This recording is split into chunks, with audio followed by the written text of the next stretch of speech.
एक मध्यम वर्गीय परिवार के एक लड़के ने 10वीं की परीक्षा में 90% अंक प्राप्त किए।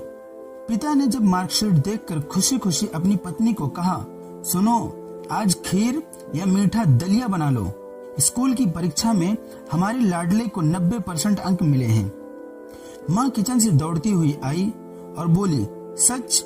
मुझे भी दिखाइए मेरे बच्चे की कामयाबी की पर्ची।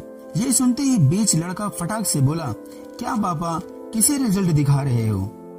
क्या वो पढ़ लिख सकती हैं? वो तो अनपढ़ हैं। अशुभपूर्ण आंखों को पल्लू से पोंछती हुई माँ चुपचाप दलिया बनाने चली गई। लेकिन ये बात पिता ने सुनी भी और देखी भी। फिर उन्होंने लड़के के कहे हुए वाक्यों में जोड़ा और कहा, हाँ बेटा, सच कहा तुमने, बिल्कुल सच जानता है। जब तू गर्भ में था तो उसे दूध बिल्कुल पसंद नहीं था। तेरी माँ ने तुझे स्वस्थ बनाने के लिए हर दिन 9 महीने तक दूध पिया, क्योंकि तेरी माँ तो अनपढ़ थी ना। इसलिए तुझे सुबह 7 बजे स्कूल जाना होता था।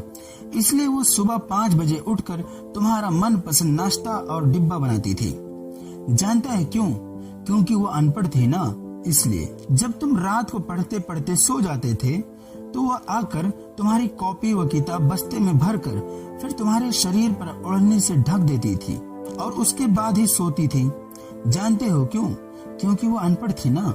इसलिए बचपन में तुम ज्यादातर समय बीमार रहते थे, तब वो रात रात भर जाग कर सुबह जल्दी उठती थी और काम पर लग जाती थी। जानते हो क्यों?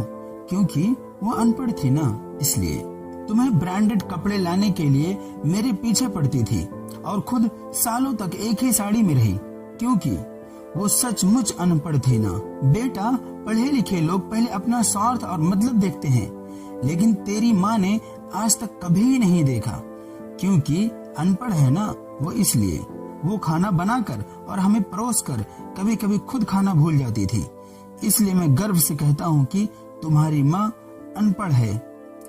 यह सब सुनकर लड़का रोते रोते और लिपट कर अपनी माँ से बोला, माँ, मुझे तो कागज पर 90% अंक ही मिले हैं, लेकिन आप मेरे जीवन को 100% बनाने वाली पहली शिक्षक हैं। माँ, मुझे आज 90% अंक मिले हैं, फिर भी मैं अशिक्षित हूँ और आपके पास PhD के ऊपर की उच्च डिग्री है, क्योंकि आज मैंने अपनी माँ के अंदर छुपे रूप में डॉक्टर, शिक्षक, वकील, ड्रेस डिजाइनर, बेस्ट कुक, इन सभी के दर्शन कर लिए। मुझे माफ कर दो माँ, मुझे माफ कर दो। माँ ने तुरंत अपने बेटे को उठाकर सीने से लगाते हुए कहा, पगले, रोते नहीं हैं, आज तो खुशी का दिन है, चल हंस। और उसने उसे चूम लिया। कहानी पसंद आए तो कृपया चैनल को सब्सक्राइब और वीडियो को लाइक जरूर करें और कमेंट में अपना सुझाव व्यक्त करें। थैंक यू, शुक्रिया।